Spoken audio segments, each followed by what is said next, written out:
150 વર્ષ પહેલાં 1877-78ની અલ નીનો ઘટનાએ વિશ્વના મોટા ભાગોમાં તીવ્ર ગરમી લાવી હતી.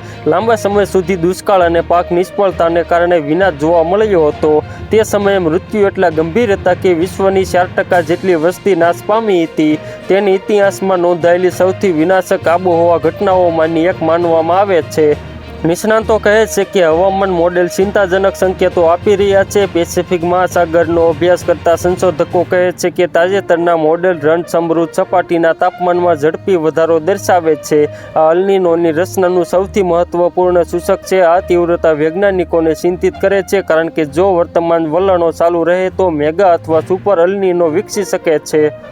અલ નીનોનું નિર્માણ ખાસ કરીને મેગા અથવા સુપર અલ નીનો વૈશ્વિક હવામાન પ્રણાલીઓને નોંધપાત્ર રીતે વિક્ષેપિત કરશે.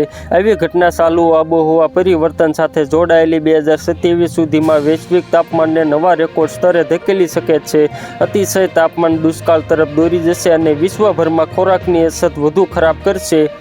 અલ નીનો શું છે? અલ નીનો એ અલ નીનો સંદર્ભ ઓસિલેશન ચક્રનો એક ભાગ છે. તે ત્યારે થાય છે જ્યારે મધ્ય અને પૂર્વીય પેસિફિક મહાસાગર અસામાન્ય રીતે ગરમ થઈ જાય છે. આ ગરમી વાતાવરણીય પરિભ્રમણ પેટર્નમાં ફેરફાર કરે છે, ચોમાસાની પ્રણાલીઓને નબળી પાડે છે અને ગરમીના તરંગોમાં વધારો કરે છે. વધતી ગરમી ખંડોમાં વરસાદના વિતરણમાં ફેરફાર કરે છે.